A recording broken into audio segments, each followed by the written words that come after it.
Work on what you're passionate about. Yeah,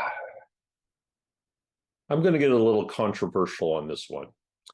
I'll state for the record that these views are my personal opinions and views alone, and not everyone's going to agree with the premise here.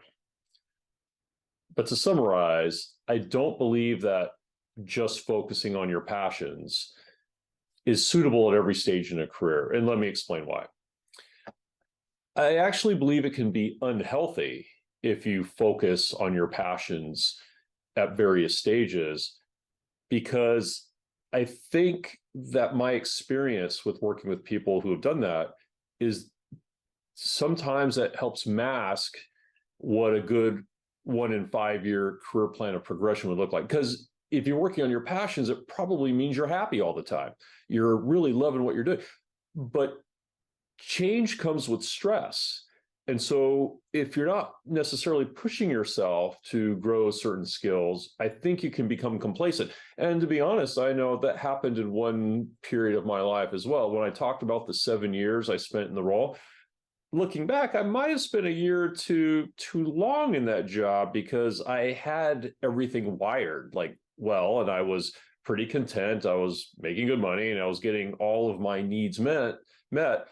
And I didn't necessarily think about the next stage. So what I would say is, I think that when you look at your passions, I would say for me anyway, I look at the stage of the career where I'm at, where I might be able to afford to do that over growing something in my career. So I mentioned about taking a job to meet a specific need of where I was in my career. Believe me, I did not take jobs early in my career that I was passionate about because they didn't offer me the best opportunity when I looked at where I wanted my career to go. And to be fair, if you are getting what you need out of working your passionate job, then you should, of course, do that. All I'm saying is maybe open up a line of thought that says maybe working on something I'm extremely passionate about won't give me something that I need in my 1 in 5 year plan. That's all I'm saying. Because I've been asked, for me, it's like, what would your dream job be? Well, if you asked me that 10 years ago versus 10 years from now, I will have a different answer. So I've kind of talked about why I took, the job, the dirty jobs, if you want to call it that, which really wasn't a dirty job, but in my view, it could have been many years ago. So I think that a great job in the late stage of a career for me might be working in an REI bike shop part-time. Well, why is that? Well, because I could see myself down the road. I'm very passionate about cycling, for one thing. People that know me know that. As a matter of fact, when people ask me how many bikes I have, my answer is I am one bike short of a divorce. I can only fit one car in the garage, mainly because of the bikes. But notwithstanding of that, talking about bike tech, wrenching on bikes in a low stress environment, having time off during the week to go riding when the trails are light, that could be seen as a pretty perfect job later in my career stage. So if my manager's watching this, I'm not there yet. So don't take that, for anything other than much later. That might be a perfect job for me, something I'm very passionate about. But could I have done that job when I was looking to necessarily buy a house here? No, of course not. So now, okay, I know they could say, well, you could run a bike shop or run a bike. Yeah, sure, any of that is possible.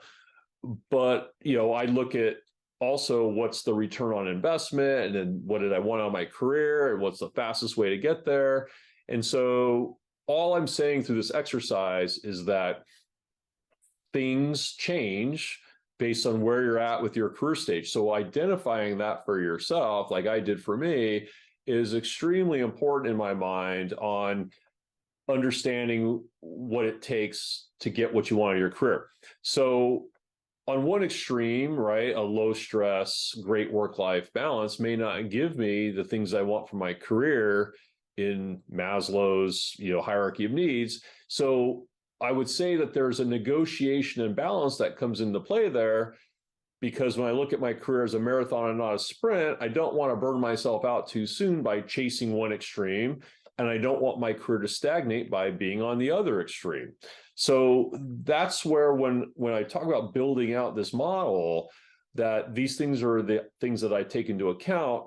when I look at like where I am going to invest my time and build skills or experience, and what it means to work on a passion versus like maybe investing some time in something that's not your passion that will advance your career. So the only point I'm trying to make in this quick segment is, okay, if we understand that maybe working on your passion may not be giving you something you need, well, then it comes down to what is going to change for you to make that investment in an area that will maybe move you down your career path.